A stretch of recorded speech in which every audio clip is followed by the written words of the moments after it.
Welcome to All Power to the Developing, a podcast of the Eastside Institute, where social justice, human development, and community building come together.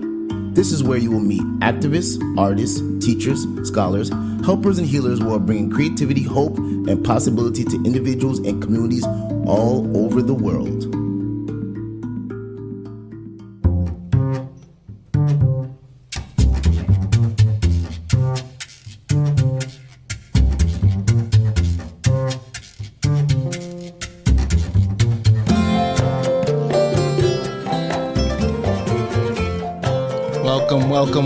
Welcome everyone to All Power to the Developing. This is your host, Desire Wandan, Des for short. Firstly, I would like to wish everyone a happy new year. We are in 2025, and we would like to thank everyone for all of their continued support following All Power to the Developing in 2024. 2024 has been a great year for us, and we really want to thank everyone's continued support. It means a lot to us. But we are in 2025 and we are rolling on. Thank you so much. Today's guest has a deep-rooted passion for music that goes beyond the keys of the piano. His work is about harnessing the power of sound to amplify voices that need to be heard. Through his project, Amplify Voices, he is creating a space for diverse stories and narratives to take center stage, using music as a tool for both expression and social transformation. With a career that spans a variety of genres and collaborations, his approach to music is as much about connection as it is about innovation. In today's conversation, we'll do a deep dive into his personal journey, as well as his artistry, explore the core mission behind Amplify Voices, and discuss the profound impact of music can have on individuals and communities. Welcome to All Power to the Developing, Albert Marqués. What's going on? Hello, thanks so much for inviting me. It's an honor to be part of this podcast and join this beautiful community that you're building. Yes. Thank you so much for being a part of the podcast. Firstly, I think I said it a couple of times there, Amplify Voices. We live in a society where sometimes people feel their voices are not heard or voices are suppressed.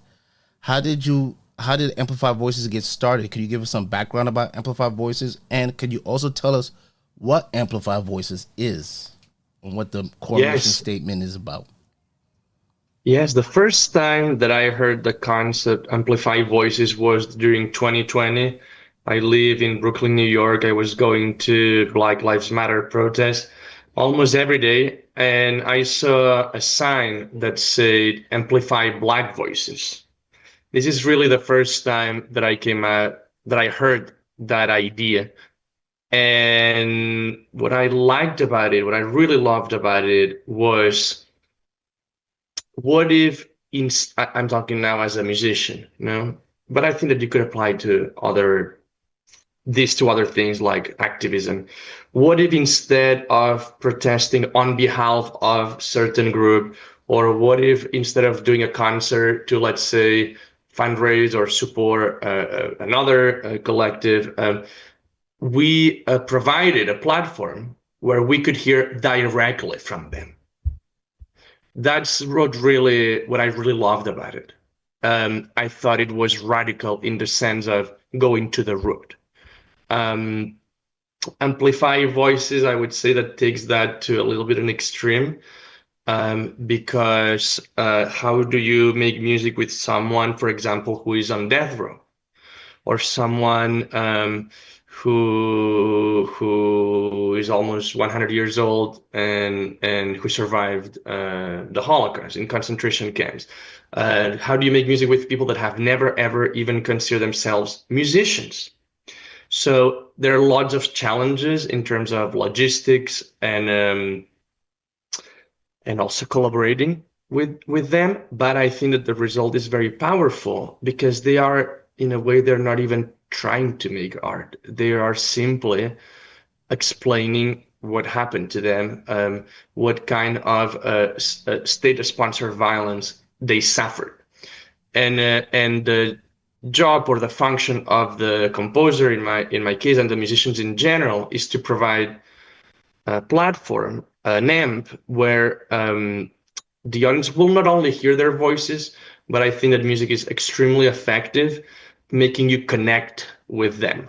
It creates an atmosphere, a vibe that is very effective to make your guard go down and listen to that person. And that's true for everybody. It might be true if you disagree with that person or the ideology that is associated with the story that you're trying to listen to. But I think it's also very effective, even if you align or you agree with the ideologically with that person, because you're listening to a human experience. Mm. And I think that ideology should come after. And you gave the example of someone who's on death row, someone who's a Holocaust survivor. Um, Going on the website, there was one about Eric Garner. Um, how are these Yes. selected? Are these selected specifically about victims of police brutality? Is it particular forms of oppression? How are the stories selected? So first of all, I would love to be able to do more projects. I have more or less an incarcerated person from the United States reaching out to me, usually through social media or their family members, more or less every week or every couple of weeks. So it's hard to choose. It's Mm. hard to choose. I wish I could help more people, but I don't have the budget or the capacity to do it. But it's really based on the human connection. I develop all of this can only work if we really trust each other. There's a lot of trust involved. I'm explaining really difficult stories, and I have to be very careful doing that. But they have to trust me that I'll do a good job while we create it.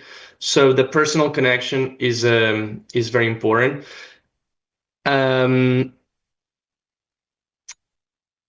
I think that I haven't thought that much about it, but one of the reasons why I think that state-sponsored violence interests me is because in some shape or form I experience it, but also because most of the time, if not all the time, that violence is legal. Is legal. We talk about violence as crime usually. Well, the concentration camps were legal. The segregation in the South was legal. Mm. So violence, um, in a lot, it doesn't even need to be a cop. A judge can, like as it happened to Keith Lamar, can come up with really violent measures, and the law is on his or her side. So I think is the part that hopefully also makes people think a little bit about why is some violence legal, why is some violence illegal. What we consider legal 50 years ago, now we are scandalized about it. What are the laws now that we will see that way in 50 years and we'll be like, oh, how did people agree with that back then? Um, what the Israeli army does in the West Bank to the Palestinians that I witnessed there, that's legal. That's completely legal. So that's a topic that I'm interested about, and I hope that makes people think about it. And when people listen to these songs and when people watch these music videos, when people watch the live performances, is that a one of your main goals for people to see these things in different lenses, see these have different conversations about this particular topic? I think it was very interesting what you said there, how we kind of turn off and on how we react to certain things, and especially violence. You Mhm. spoke about the state-sponsored violence being legal, and then we see cases of people being activists protesting, and that maybe doing it in a violent sense also, but that being looked at as completely illegal or completely immoral, completely something that you shouldn't do. So there's like a conundrum there, almost there's a complexity there. Is A that lot, is that like a yeah. topic that you really hoped the audience to really explore when you do these plays, or are there other aspects that you're mainly looking for the audience to get out of the works? Just a few, yes, so many things to say about that. You mentioned the case of Eric Garner. Eric Garner's cousin, Jason, I'm a public school teacher also, a music teacher. And Eric Garner's cousin is one of the former students of the public school where I teach. Mm. One of the interesting things about Eric Garner's case is that despite the video where he said repeatedly, "I can't breathe," the popular jury did not find enough evidence to even start a trial. That was legal. It was thanks to the protest that then all of that got reviewed. So even the case of Eric Garner, you could argue that, well, I argued without the protest, there would not have been a conviction as it ended happening. What would have happened with George Floyd's case without all the protests? And what happened in the United States with similar cases when phones didn't exist and Black Lives Matter didn't exist? About the idea of the protesters, that's just a great example. English is my fourth language, so sorry if you don't understand some of the things I say, but you say the monopoly of violence. Do you understand that? Mm-hmm. Okay, the police has the monopoly of violence in a society. The only people that can legally, within the law, but use violence against people are the police. And outside of the country, the army. So the state has the monopoly of using violence with its own citizens. There are limits, but you and I, or the protesters, do not have that right. If and I've seen that many times, and not only in the United States, if the police feels threatened in a protest, or if they get the orders to charge against protesters, that is completely legal. If the protesters defend themselves, that's illegal. So it's obvious that we're not all playing with the same rules. Mm-hmm. How is it for you, being someone who has kind of been in the line of some of this, impacting yourself, and now you're taking it into your work with people that are also being impacted by similar situations or similar circumstances that have happened to them? Does it really fuel your work with them? Because I know that you have been through some of these similar issues with being oppressed. I come from a town outside of Barcelona, in a part of Spain called Catalonia, with a very long tradition, with a long leftist tradition and a strong independentist movement. I was accused by the police when I was in 12th grade, totally falsely accused for doing certain things that I was not even present, just because they really wanted to dismantle a grassroots movement, mainly linked to the squatters movement in this place where I come from, that was really bothering certain people. Longer story short, and that's scary. And I learned quickly that it was not only the police officer. In fact, the police officer is the smallest piece. It's something bigger, and the judges and when I see these things, and now I know lawyers, and I even, with all this work, I have even met wardens. So I don't want to say that all cops, all judges. It is true that it's not everybody.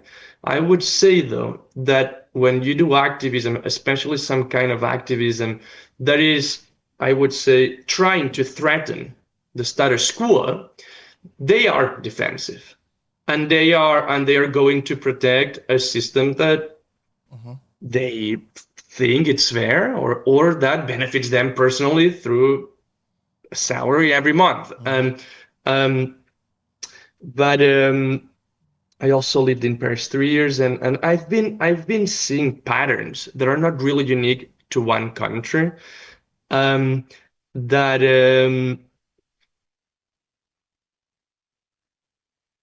just think that look. I'll give you an example. We just played. When was it? In November, at a college in Pennsylvania, with Keith Lamar, who is, I believe, and I even wrote a book about it, wrongfully convicted in the state of Ohio. And the state of Ohio intends to execute him on January 2027 for a crime that he did not commit.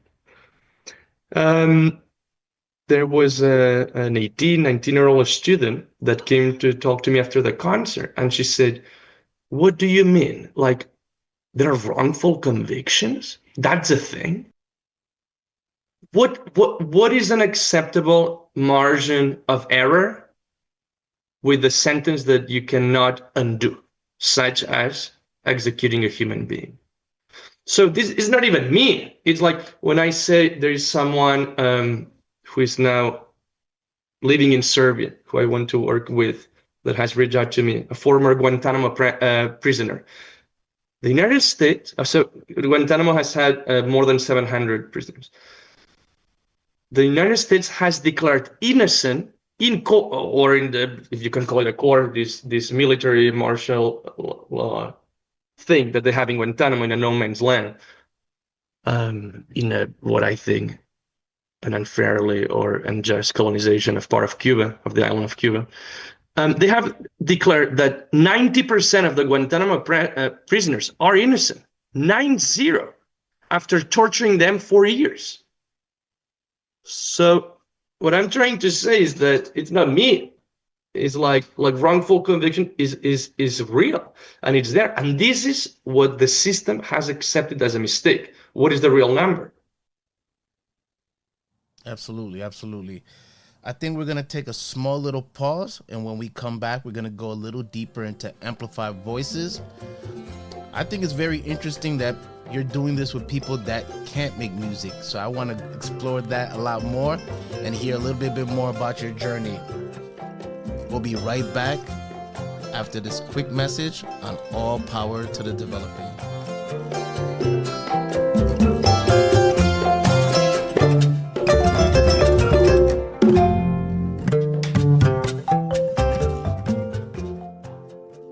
Hi, I'm Melissa Meyer, Associate Director of the Eastside Institute. Welcome to All Power to the Developing. I hope you're enjoying today's conversation. In each episode, we introduce you to some amazing performance activists, play revolutionaries, and developmentalists from around the world who talk to us about their creative grassroots efforts to build a better world. If you like what you hear, please follow and share the series. You can find us on Amazon, Spotify, and Podbean. We'd love to hear your comments and ideas. Like everything at the Institute, the growth of All Power to the Developing depends upon the people who create it and benefit from it. We hope you're one of them. Thanks for your support, and now back to our conversation.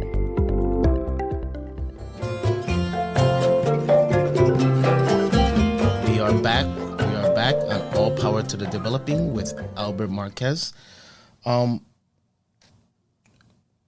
back to Amplify Voices, one of the things that you said before the commercial break earlier on in the podcast is you're doing this with people that are not traditional musicians, not classically trained musicians, some that don't even consider themselves able to probably make music or see themselves as musicians.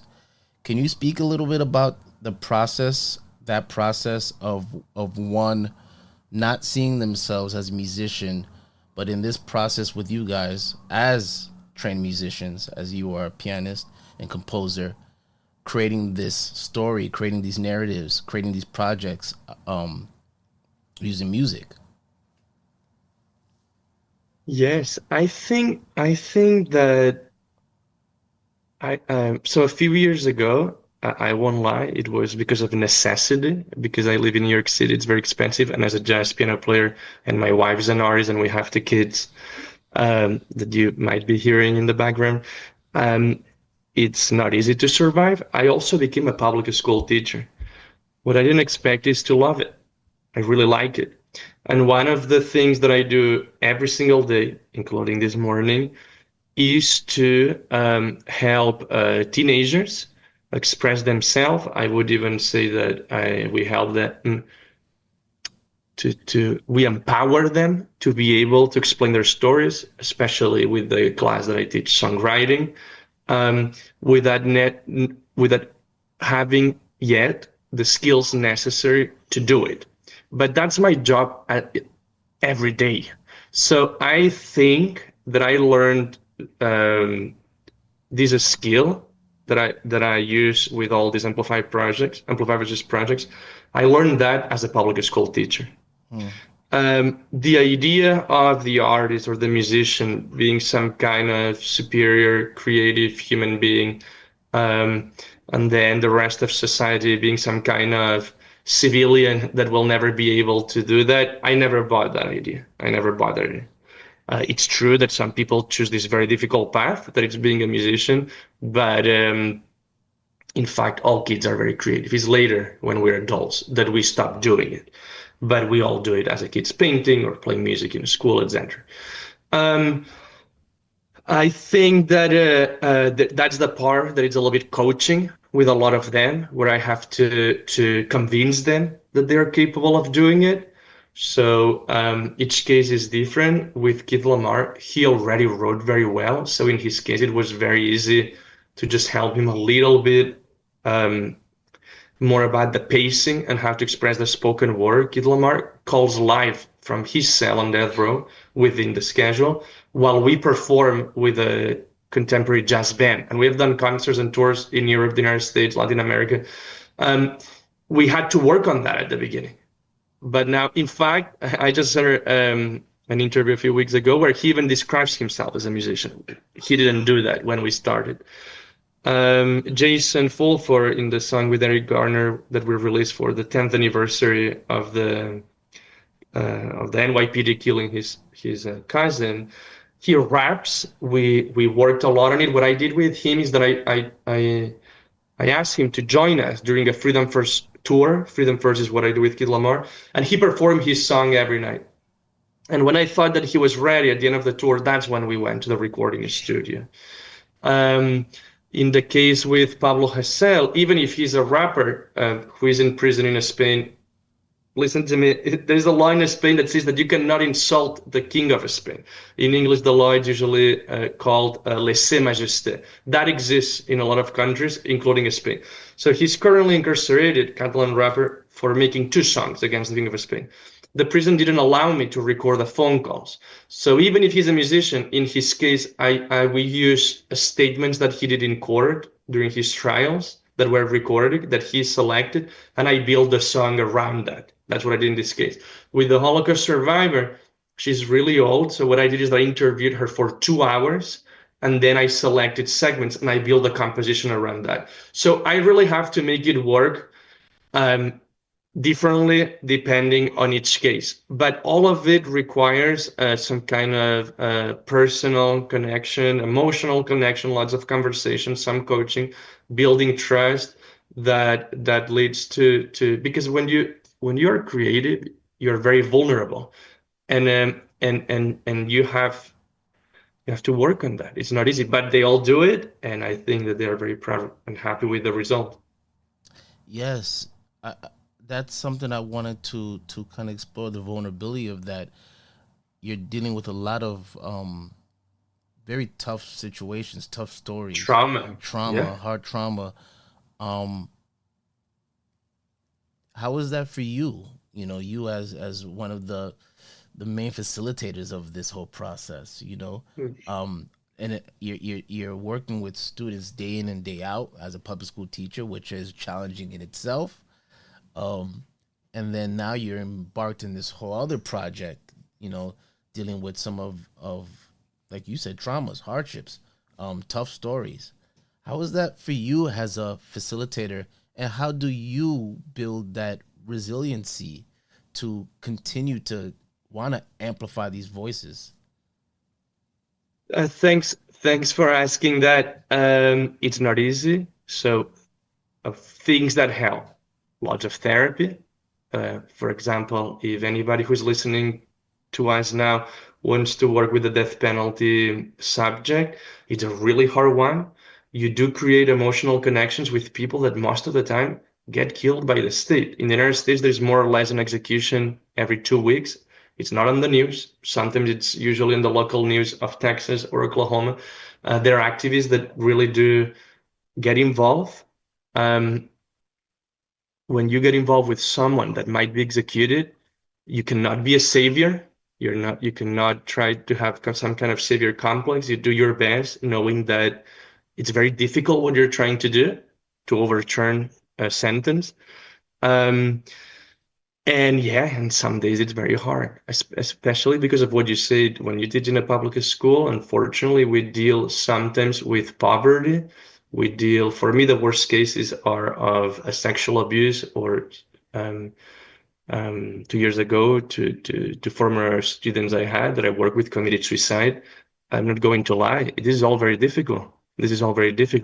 But I think that if there is any social worker or people that do similar work in their jobs that is listening to me, I think that one of the things that we can do is remember all the times when it does work, because otherwise you just feel despair, and that does not help anybody. I think that hope is a revolutionary force. Maybe that sounds a little bit corny, but hope is crucial. I would say that in front of injustice, we're allowed of feeling everything except giving up. Yeah. That's the only thing we're not allowed to do. Everything else, yes, you can feel it all. I feel it all. The only thing that I cannot do is give up. Wise words right there. Strong words. You've released some literature, and you also have some of your own personal music that is out. If people would like to purchase your literature, or if people would like to listen to some of your music, how could they be able to do that? I published a book 1 year and a half ago. It's in Spanish. It's called El Jazz en el Corredor de la Muerte, which could be translated more or less as Jazz Resonates on Death Row. With Editorial Crítica. It can be found on Barnes & Noble and everywhere online. In terms of seeing me live, I think that the best is to follow me on social media and everywhere, Instagram and everywhere. I also have my own career. I love Latin jazz. I love flamenco jazz. And I continue doing that. I released an album that has nothing to do with this in November, in fact. I do concerts. People can also see me live. If you still buy CDs, or if now you buy vinyls, that's a great way to support artists. I do sell them in all concerts. And lately in the United States, I've been doing a lot of concerts and talks in colleges. So if you follow me on social media and I play close to you, or I do talk close to you, that's a good way also to find me. It's a lot of things. Maybe a lot of people are listening to me and be like, how is he doing all of that? I do it because I love it. I do it because I wish I could do more. I'm poor. I don't have any money. I don't make any money with all this Amplify Voices project. I said before that I moved to Paris and New York. I come from an industrial town. I work in factories in my college years. So I've done all of this literally from nothing. And I'm not going to lie, it's not easy, but it's meaningful, it's profound, and it does work more than what we might think. Sometimes I think that, like there are these books of like, basically all the things that went wrong, or all the things that all the injustices. I don't know if somebody has done it. I cannot do it, but I hope that somebody writes a book about all the victories of the unions, for example, or we learn about the victories of the civil rights movements. I think that now in the United States this is not threatening, so we learn about some of it at least. But a lot of people before us fought really hard for things that now we take for granted. I wish that we learned who they were, what they went through, and what they had to do to win, because I believe in fighting against oppression, but also winning, and if necessary, changing laws or minds that will improve our life, and hopefully we will build a better future for everyone. And this podcast is named All Power to the Developing. So usually I like to ask the guest the last question of the podcast. What does that mean to you when you hear all power to the developing? What are some things that come to your mind? Yeah, I think it's beautiful. Just the idea that it's a work in progress, that we're all always learning and developing and helping others develop. And I think that, at least I speak about myself. In my case, I always grow or develop when I'm working with other people that I'm trying to help be empowered or express themselves and tell the whole world what happened to them. I also like that you use the word power. I think that in on the left, sometimes we're a little bit scared of the word power because we're associated with corporations or big government. Is like powerful institutions. Look at the example of music.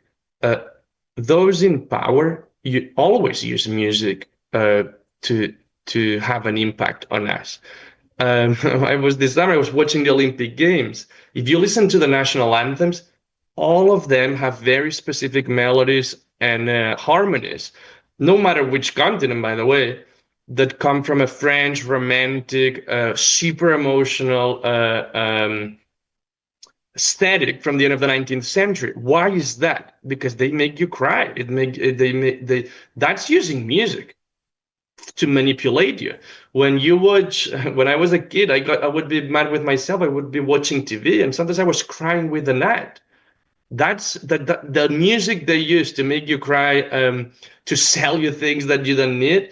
Or of course, all armies have used music to make their soldiers, their 18-year-old soldiers, go die for no reason. So to use music, in this case, that's what I'm trying to do, against power, I'm all in favor of that. I'm all in favor of using the word power against power. I don't know if that makes sense.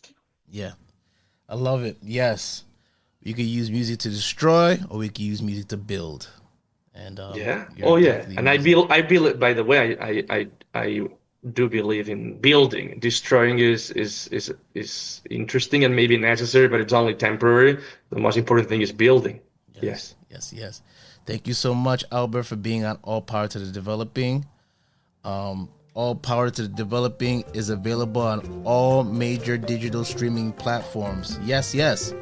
All major digital streaming platforms. We hope that wherever you listen, you subscribe to All Power to the Developing. If you would like to listen to this podcast and let us know what you think about it, you can write to us at podcast@eastsideinstitute.org. I repeat, that is podcast@eastsideinstitute.org. Write to us. Let us know what you love about the podcast. We would love to read your response at the end of an episode. Please like, please comment, please subscribe. We love all of your support. Thank you so much, Albert, once again for being on the podcast. Thank you. And all power to the developing.